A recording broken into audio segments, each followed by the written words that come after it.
In 1989, Bob Lazar blew the lid off Area 51, claiming he worked on alien spacecraft at a secret base called S4. For decades, he was smeared as a fraud, but now, in 2025, explosive new evidence is turning the tables. From the UFO frenzy sparked by Art Bell and Whitley Strieber to today's jaw-dropping government disclosures, Lazar's story might just be the truth we've been waiting for. Is Lazar's truth finally breaking free? Let's dive in and find out. Picture 1989. The world was buzzing with UFO fever. Art Bell's Coast to Coast AM was hitting the airwaves, turning late-night radio into a hotbed for alien talk, abductions, cover-ups, you name it. Whitley Strieber's Communion, a chilling 1987 book about his own alien encounters, was a smash hit, and its 1989 film adaptation had everyone wondering, are we alone? With the Cold War fading, people didn't trust the government one bit, and conspiracies were everywhere. Into this storm stepped Bob Lazar, a physicist who told journalist George Knapp he'd worked at S4, a hidden facility near Area 51, reverse engineering 9 alien spacecraft.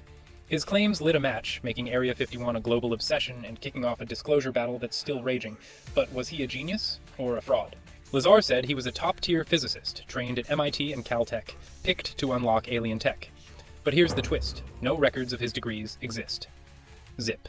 He claims the government erased his past to paint him as a liar. They even dug up dirt, like his shady business ventures in Reno, to make him look like a con artist. Skeptics ate it up, calling him a fraud chasing UFO hype. But supporters see a darker truth. A calculated smear to silence a whistleblower. Why else would his records vanish? As 2025 brings new clues, it's looking like Lazar was targeted to keep his story buried. Yet, the desert held jaw-dropping secrets. Imagine stepping into a base carved into a Nevada mountain. That's where Lazar says he saw a flying saucer, an American flag sticker slapped on its side. He thought it was just a high-tech jet, until he touched it and got snapped at by a guard. In a lab, his partner Barry showed him a reactor the size of a basketball, powered by element 115. When it hummed to life, it pushed Lazar's hands away with a gravitational force no human tech could match. This wasn't just advanced, it was otherworldly. Lazar was convinced this was alien technology, and he was holding proof the government didn't want out.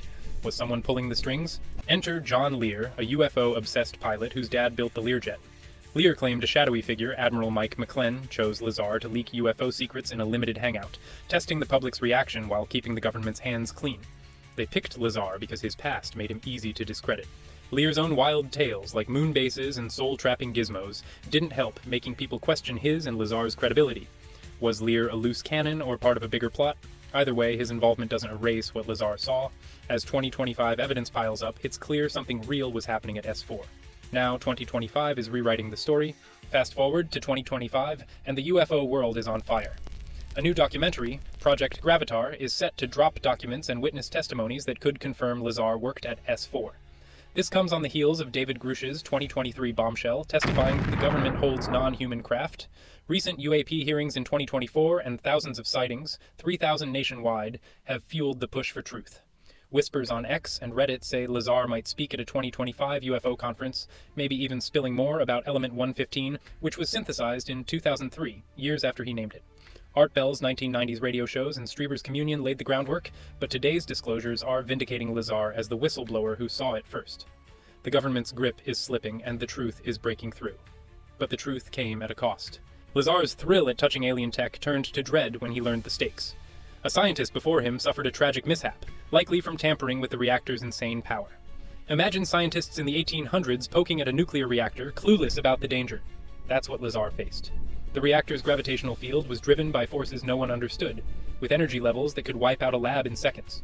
Lazar felt like a guinea pig, risking his life to unlock secrets the government barely grasped. His courage to speak out despite the threats shows he believed in what he saw. So, why does his story resonate? Lazar's story splits the world in two. Skeptics still hammer his missing records and ties to Lear's crazy theories. But believers point to his unshaken story. Decades later, he hasn't budged. Element 115's discovery in 2003, even if not exactly as he described, backs him up. Now, 2025's Project Gravatar and Grush's testimony are flipping the script, painting Lazar as a pioneer who risked everything to spark disclosure. At Aliens Exposed, we're all about chasing these truths, digging past the cover-ups to find what's real. Lazar's tale isn't just a story, it's a call to question everything we're told about our place in the universe. And that leaves one big question.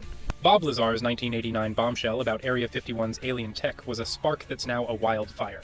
From Art Bell's airwaves to Whitley Strieber's Communion, the UFO craze he ignited has grown into 2025's full-blown disclosure movement.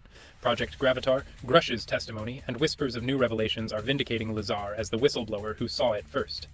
Was he a lone genius exposing extraterrestrial truth, or did the government play him to keep us guessing? The answers are closer than ever, and Aliens Exposed is here to uncover them. If you're ready to join the fight for the truth, hit that subscribe button, share this video, and drop your thoughts in the comments.